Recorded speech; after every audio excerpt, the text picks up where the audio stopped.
There has been an increase in migrants coming across the southern border over the last few months. As Angel Salcido explains, many of those migrants are ending up right here in Albuquerque. Well, the CEO of Heading Home tells me there's anywhere from 80 to 280 migrants that have been bused into Albuquerque over the last few weeks, many of them at shelters like this one on Candelaria Road. We were notified that there was a large group of individuals who were sleeping on the floor of a church earlier this week, literally on the floor. Steve Decker is the CEO of Heading Home. His organization took those people into their Albuquerque shelters earlier this week. As we started to interview people, we immediately discovered that they did not have any skills speaking English.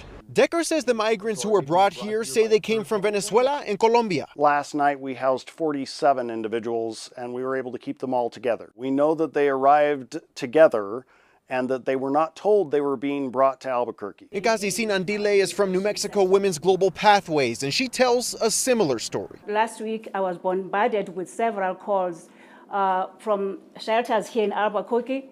One of them said that there is this bus that has 30 people, and then I asked, where do they come from? He says they were dropped at a Lutheran church in Albuquerque. The city of Albuquerque says they are prepared to create more housing to meet the demand. If we have unhoused people, we have capacity, because that's our main concern. If all of a sudden we didn't, we will go to Plan B. But the question is, who brought these migrants here? We're getting a lot of conflicting stories out of individuals.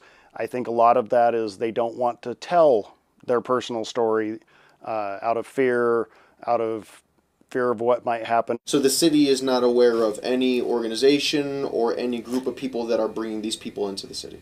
That's correct. Now, we reached out to the Department of Homeland Security to learn if there were any investigations or information into who exactly is bringing these migrants into Albuquerque.